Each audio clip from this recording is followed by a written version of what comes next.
বুঝতে পারতেছি কিভাবে লাগছে আমি ভাই সঠিক জানি না। আমি তো দোকান বন্ধ করে গেছি, তখন তো বালুই ছিল। কটার সময় গেছেন রাত্রে? আমি রাত্রে 10টা থেকে গেছি। আচ্ছা, আয়সা দেখেন আগুন নাকি না কেউ বলছে? কি বলছে, আমার এখান থেকে ফোন দিচ্ছে, ফোনটা জানাইছে যে ভাই আপনার দোকানে আগুন লাগছে, আপনি তাড়াতাড়ি ফায়ার সার্ভিসকে ফোন দেন। কি কি মাল আছিল আপনার দোকানে? এখানে ইলেকট্রিক বাইকিং সব ধরনের মাল। কত লক্ষ টাকার মাল আছিল আনুমানিক? প্রায় 6-7 লক্ষ টাকার মালামাল। এখন তো কোনো কিছু নাই নাকি, সব পুরো ছাই?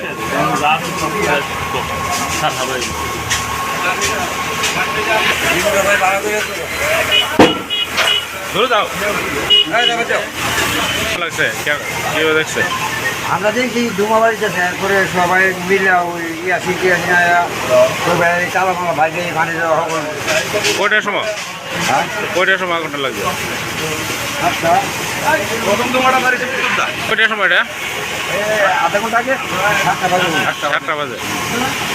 তখন দেখছি ধুমাবাড়িছে, তখন আমরা দৌড়ে আসছি এমন সামনে তো শাটার খোলা লাগানো আছিল।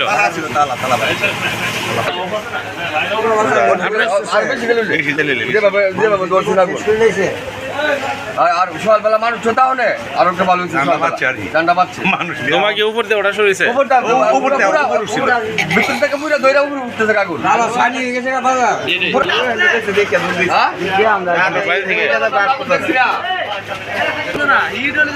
পুরা হিট নেই এটা।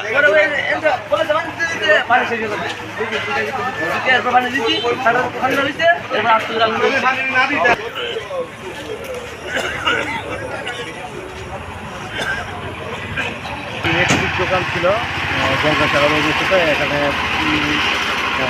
প্রায় 7টা 20 আমাদের সংবাদ আছে যে গঙ্গাসাগরের যে বাসে একটি ইলেকট্রিক দোকানে আগুন লাগে। সঙ্গে সঙ্গে ফায়ার সার্ভিসের 2টি ইউনিটে এখানে এসে দেখে যে ওই ইলেকট্রিক দোকানের মধ্যে আগুন। এটা মূলত যেহেতু এখানে বৈদ্যুতিক লাইনের একটা ছিল, সম্ভবত বৈদ্যুতিক লাইন থেকে এটা শর্ট সার্কিটের মধ্যে আগুনটা লাগতে পারে। ধন্যবাদ। ও সকালে আসছি নাস্তা করবার জন্য গেছে, আইসা দোকান থেকে উপরে দিয়ে মজুরি বাইরের বিল্ডিংয়ের উপরে ধোঁয়া উঠতেছে। তো ধোঁয়া উঠতেছে, তৎকালীন আমি কী করছি, মজুরি বাইরে সাধারণত ফোন দিচ্ছি। ফোন দিয়ে ওনারা বলছি চালাই ফোন দিবার জন্য দিয়া কারেন্টটা বন্ধ করবার জন্য। এই ফাঁকে আবার ওই ফায়ার সার্ভিসেরও বন্ধ হয়েছে। ফোন দেওয়ার পরে ফায়ার সার্ভিস আসতে বহুত লেট হয়ে গেছে। এর মধ্যে আমাদের এলাকার কিছু ছেলেরা তৎকালীন সাঁটার ভাঙ্গিয়া সাথে সাথে মনে আরো পানি দিয়া জিনিস আগুনটা নিয়ন্ত্রণ আনছে। আচ্ছা, আপনি কিভাবে বুঝলেন যে ধোঁয়ার উপর কোন দিক দিয়ে বের হয়েছে? ছাদের উপর দিয়ে টিনের উত্তর দিক দিয়ে। যদি সাথে সাথে যদি এরা যদি এই পদক্ষেপটা না নিত, তাহলে আমাদের বাজার অন্তত মুগরা বাজার অর্ধেকটা গেল বুঝি, অর্ধেকটা ফিরে গেল বুঝি। মানে আল্লাহ বাঁচাইছে জনগণ। আপনি কি দেখছেন? আমরা দেখছি সকালবেলা আগুন লাগিয়া মানে ওই দোকানে বই আমি চাইতেছি আমরা আমার কাছে, তখন আমি গেছি এত দূরে আমরা দেখছি। আর এটার ভিতরে যে আগুনের গুলো গেছে এটার ভিতরে, যেমন মানুষে আপনার দোকান খোলা ছিল না বন্ধ আছে? আপনার চটপটির মাল সামান কি কি হতে হয়েছে? বাইর করছে জানের মায়া ত্যাগ করে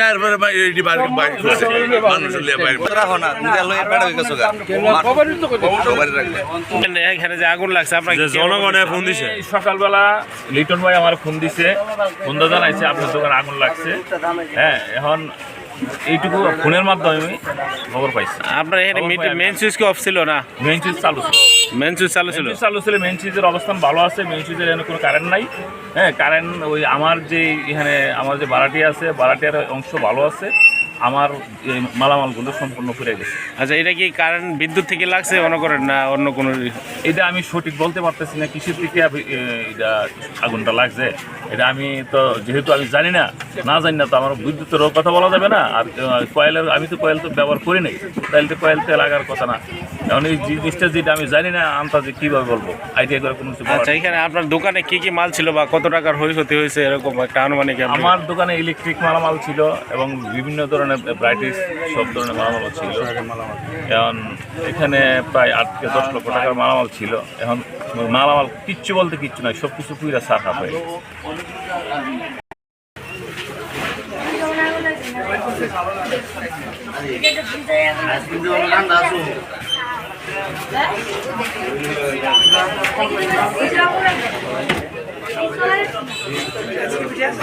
আইসক্রিম দেখে আইসক্রিম দুটো ঠান্ডা আছে মানে একেবারে রুম হয়ে দিব ঠিক আছে এটা পুরো আছে না ভিজে পাখন কোম্পানিতে সারা রুম করে যে কোনো দুধ আইসক্রিম দিয়েছে না মামা বাড়িতে একটা বেগ লাইলাম দেয়া এই যে অন ইয়া আছে